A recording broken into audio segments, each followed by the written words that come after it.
Polavaram project పనులను మంత్రి రామానాయుడు పరిశీలించారు. పోలవరం సహా రాయలసీమ, ఉత్తరాంధ్ర ప్రాంతాల్లోని ప్రధాన సాగునీటి ప్రాజెక్టులను క్రమపద్ధతిలో పూర్తి చేసేలా ప్రభుత్వం యాక్షన్ ప్లాన్ సిద్ధం చేసిందని మంత్రి నిమ్మల రామానాయుడు తెలిపారు. ఇరిగేషన్ రంగానికి కూటమి ప్రభుత్వం పెద్దపీట వేసి ప్రాజెక్టులు పూర్తి చేసే దిశగా చర్యలు తీసుకుంటోందన్నారు. ప్రాజెక్టుల నిర్మాణ నాణ్యత విషయంలో ఎక్కడా రాజీ పడకూడదని సీఎం చంద్రబాబు సూచించారని ఆయన వెల్లడించారు. గత ప్రభుత్వంలో కీలకమైన డయాఫ్రమ్ వాల్ ధ్వంసం కావడంతో నాణ్యత, ప్రజాభద్రత దృష్ట్యా కొత్త డయాఫ్రమ్ వాల్ నిర్మాణాన్ని చేపట్టామన్నారు.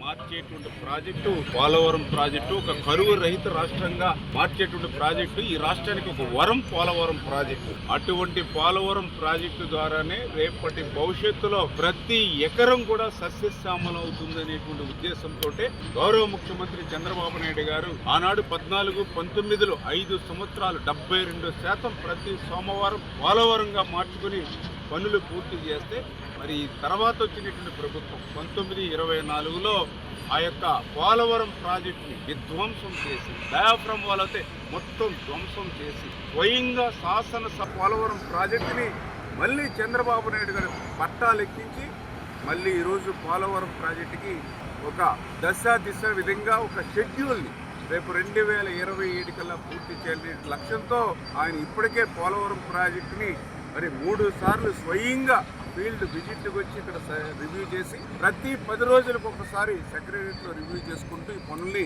ముందుకు తీసుకెళ్తూ ఉన్నాం. ఖచ్చితంగా రేపు రాబోయేటువంటి 2027వ సంవత్సరం ఆంధ్రప్రదేశ్ రాష్ట్ర తెలుగు జాతిలో ఒక సువర్ణాధ్యాయం సృష్టించేటువంటి సంవత్సరం. ఈ యొక్క పోలవరం అనేటువంటి కళ రేపు 2027లో నెరవేరబోతోంది. రేపు 2027లో పూర్తయ్యేటువంటి ఈ మహాయజ్ఞంకి ఈవేళ కూటమి ప్రభుత్వంలో ఉన్నటువంటి నేతలు కానీ అధికారులు కానీ అందరూ కూడా అహర్నిశలు శ్రమించి అంకిత భావంతో ఈ పోలవరం ప్రాజెక్టుని పూర్తి చేయడానికి మేమందరం కూడా ప్రయత్నం చేస్తాం.